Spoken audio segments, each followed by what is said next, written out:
La satisfaction parentale. C'est un concept important dans certaines cultures et religions. Ça fait référence au fait de devoir prendre en considération l'état affectif du parent quand on interagit avec lui ou au moment de prendre des décisions qui peuvent avoir des répercussions sur lui. Donc ça va essentiellement s'exprimer par le fait de répondre à ses besoins. Par exemple, pour prendre le cas d'un parent qui est âgé et dépendant, il va s'agir de prêter attention à ses besoins pour évaluer la décision de s'expatrier, par exemple. Puisque le fait de s'expatrier peut avoir des répercussions plus ou moins graves sur ce parent. Il pourrait, par exemple, souffrir de solitude ou manquer d'aide et de soutien dans ses tâches quotidiennes. Et donc, selon ce code relationnel de satisfaction parentale, prendre en considération le facteur satisfaction est important pour mener un tel projet. En soi, la satisfaction parentale, comme d'autres principes, agit comme une ligne directrice morale pour le bien et l'équilibre des relations. Ici, la relation parent-enfant. Quand le parent commence à prendre de l'âge, que la tendance de la dépendance commence à s'inverser, c'est-à-dire que c'est le parent qui devient un peu plus dépendant, un peu plus vulnérable, etc.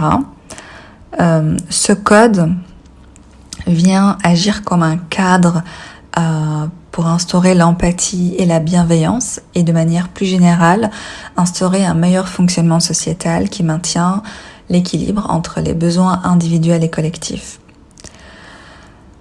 Ceci étant dit, qu'en est-il du parent qui est maltraitant? Qu'en est-il du parent qui est toxique et qui se sert de ce principe contre son enfant comme un moyen de chantage et comme une méthode de coercition?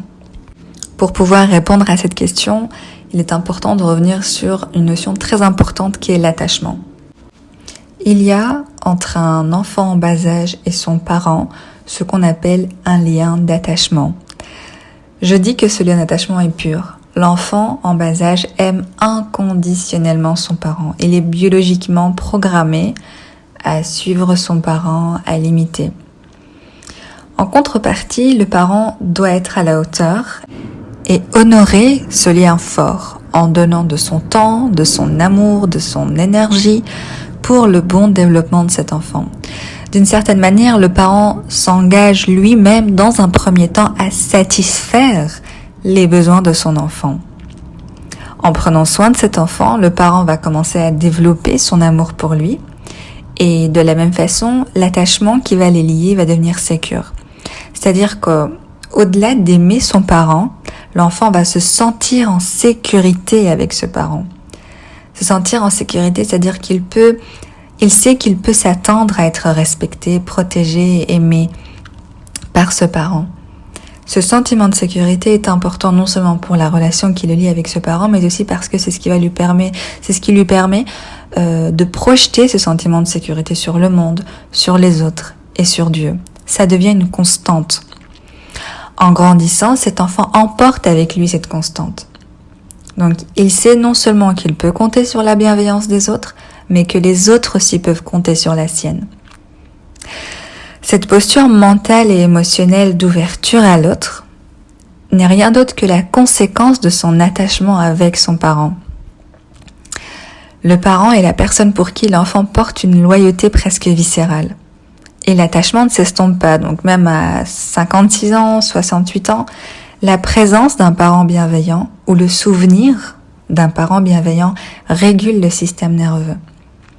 Un parent qui a fait l'effort de satisfaire son enfant, de respecter sa dignité et ses besoins, aura honoré le lien d'attachement et l'amour que lui porte cet enfant. Et par la même occasion, il lui aura enseigné à veiller aux besoins des autres. Et généralement, ce qui se passe, c'est que lorsque cet enfant devient adulte, il n'est pas indifférent en fait aux besoins de ce parent. Il aimerait le satisfaire. C'est le résultat naturel du travail et des efforts que le parent a fournis en amont en termes de respect de la dépendance de son enfant et en termes de satisfaction de ses besoins lors des premières années de sa vie. La sécurité que l'enfant a développée due à cette interaction avec son parent pénètre jusque dans ses tissus et ça devient un peu le prisme à travers lequel il perçoit le monde, il perçoit les relations. Et en général, même lorsque le parent a complètement échoué de développement un attachement solide avec son enfant, cet enfant lui porte quand même un certain amour et n'hésite pas à lui trouver des circonstances atténuantes et à tenter tant bien que mal de répondre et de satisfaire les besoins de ce parent. Il en faut vraiment beaucoup pour que l'enfant tourne complètement la page. Et c'est souvent une décision qui se fait en dernier recours et qui n'est pas sans effort. On est dans le monde réel. Il y a des personnes qui sont bienveillantes et bien intentionnées envers leurs semblables et d'autres qui le sont moins. Et pour faire simple, on va désigner 2 groupes de personnes. Parmi ces 2 groupes de personnes, il y en a dans les 2 qui deviennent parents. La parentalité ne transforme pas la personnalité. Donc on sait très bien que 2 personnes qui ont vécu les mêmes circonstances ne vont pas faire les mêmes choix. Donc par exemple, 2 personnes qui ont été maltraitées dans leur enfance, l'une va reproduire le schéma avec ses enfants et se dire que elle en est pas morte et qu'elle voit pas pourquoi elle ferait quelque chose de différent de ce qu'elle a connu. Et l'autre va remuer ciel et terre pour essayer de transmettre un meilleur héritage à ses enfants et ne pas les traumatiser comme elle l'a été. Et donc, on a 2 personnes qui deviennent parents, disons au même moment, et qui n'auront pas la même attitude envers leur enfant. La première peut avoir un sens de responsabilité très important et va essayer de s'améliorer au quotidien et d'accompagner au mieux son enfant, tandis que la seconde aura plutôt l'attitude d'une personne qui a des attentes envers cet enfant, avec peu ou presque pas du tout de perception de ses devoirs envers cet enfant. Dans ce second cas de figure, l'enfant est soumis à une épreuve pénible puisqu'il fait face à un parent qui a des attentes et qui réclame ses droits, mais qui ne voit pas ses devoirs. Cet enfant doit non seulement traiter son parent de la manière dont il l'exige, avec un certain respect, un certain code, etc., un certain niveau d'obéissance, sans qu'il ait eu ce modèle. C'est-à-dire que personne lui a appris à être empathique, puisque le parent n'a pas été empathique. Personne lui a appris à être bienveillant, puisque le parent n'a pas été bienveillant. Personne lui a appris à prendre soin de quelqu'un, puisque ce parent n'a pas pris soin de lui. Et tout ça alors que ses propres besoins n'ont pas été satisfaits en tant qu'enfant. Donc il arrive à l'âge adulte avec un manque déjà qu'il doit combler, un travail qu'il doit faire sur lui-même, en plus d'un parent qui continue d'être de plus en plus exigeant. Quand le parent a une telle posture, et qu'en plus de ça, il a la connaissance du code culturel ou religieux, selon les circonstances, qu'il y a un respect de la satisfaction parentale qui est exigé, il peut sans hésitation se servir de ça contre son enfant de façon coercitive. J'ai accompagné une personne qui vivait dans la crainte de l'insatisfaction parentale. Son parent avait comme ça décidé d'être insatisfait quoi que son enfant fasse et peu importe les efforts et les sacrifices pour le satisfaire. Le parent était clairement toxique. Vous pouvez vous référer à la vidéo sur le parent toxique pour en savoir plus.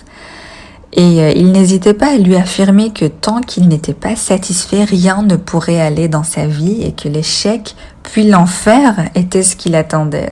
Donc on n'était pas dans des sous-entendus, le discours était ouvertement hostile. Cet enfant donc faisait partie d'une fratrie de plusieurs personnes et semblait avoir le rôle du bouc émissaire. Pour en savoir plus, il y a la vidéo sur la famille toxique, pour en savoir plus sur ce type de schéma. Son parent donc lui disait ouvertement que oui, parmi les autres membres de la fratrie, c'était l'enfant qui faisait le plus d'efforts et qui vivait avec le plus de conscience et de sensibilité, mais que ça servait à rien puisqu'il n'avait pas gagné cette sacro-sainte satisfaction. Donc là, on voit bien le côté complètement arbitraire de la satisfaction. Et qu'à l'inverse, les autres membres de la fratrie n'étaient pas aussi sensibles aux besoins du parent, etc., mais que eux avaient réussi à obtenir cette satisfaction. Donc c'était vraiment à se tirer les cheveux. Et là, on est vraiment dans le schéma familial toxique dont je parle dans la vidéo justement. Est-ce qu'une famille peut être toxique ? J'ai volontairement essayé de cacher le sexe du parent et de l'enfant. Ce parent était une mère et l'enfant était une fille. On entend souvent un peu circuler que typiquement c'est le méchant père qui vient maltraiter la mère et qui traumatise les enfants au passage, etc. Mais la maltraitance et le caractère toxique n'a pas de sexe, n'a pas de religion, n'a pas de culture, n'a pas de statut social. On peut retrouver ça dans des quartiers très aisés comme dans des quartiers populaires et dans quasi toutes les cultures et religions. Et ça montre encore une fois que ce n'est pas forcément l'environnement qui vient faire d'une personne un parent toxique, c'est un petit peu quand même son choix d'une certaine façon. Cet exemple illustre vraiment de façon pertinente comment un code relationnel aussi honorable que celui de la satisfaction parentale peut être utilisé de façon coercitive. Il a fallu vraiment un travail considérable pour que la personne se libère de ses croyances limitantes, se convainc de l'oppression de ce qu'elle vivait et se réapproprie sa spiritualité de façon à ne plus percevoir Dieu comme un espèce d'agent au service des commandes de sa mère. Donc pour les personnes parmi vous qui sont familières avec le code de satisfaction parentale et qui vivent une situation similaire, sachez que vous êtes responsable de votre propre comportement, pas de celui de votre parent. Donc si vous avez fait vos efforts et que vous êtes respectueux vis-à-vis de lui et des personnes en général, vous n'êtes pas responsable de l'éternelle insatisfaction de votre parent. D'autant plus si c'est quelque chose qui est complètement arbitraire et que c'est un choix délibéré que de maintenir une insatisfaction à votre égard. La deuxième chose qu'il est important de savoir, c'est d'apprendre à poser des limites pour votre intégrité. Ça va vous permettre de faire la part des choses entre ce qui est votre responsabilité et ce qui ne l'est pas, ou ce qui ne l'est plus. Si votre parent maintient un schéma familial toxique, par exemple, et qu'il est insatisfait que vous refusiez d'endosser le rôle du bouc émissaire, vous n'avez pas à être responsable de ses réactions et de son insatisfaction. Le code de satisfaction parentale, c'est quelque chose de sain. L'utiliser de façon coercitive pour soumettre son enfant ou le maintenir dans un schéma familial chaotique, ce n'est pas sain. Il faut faire parfois le deuil d'avoir un parent satisfait. C'est le cheminement personnel du parent, vous ne pouvez pas le faire à sa place. Donc voilà, pour conclure, la satisfaction parentale, c'est une conséquence naturelle lorsque le parent a fait l'effort d'honorer l'amour et l'attachement que son enfant lui porte. Dans le cas contraire, l'enfant est rarement la personne à blâmer. Dans les situations très extrêmes où le parent, en plus d'avoir maltraité et négligé son enfant, continue le schéma en ayant des exigences disproportionnées ou se sert de ce code relationnel sain et fonctionnel pour saboter son enfant, l'isoler, etc. L'enfant peut se sentir abandonné par son parent, par les autres et par Dieu. Il est important dans ce cas de trouver une personne ressource pour développer cette sécurité intérieure et pouvoir se sortir physiquement et psychologiquement de cette emprise. C'est vraiment nécessaire. Pour les personnes qui se demandent si je fais des accompagnements, j'en fais. Je laisse en dessous de la vidéo toutes les informations relatives, toutes les ressources que vous pouvez trouver qui sont à votre disposition. Donc il y a la chaîne YouTube, il y a aussi mon compte Instagram où je suis un peu plus active, il y a la newsletter. Je vous mets toutes les informations au bas de la vidéo. N'hésitez pas à aller checker tout ça.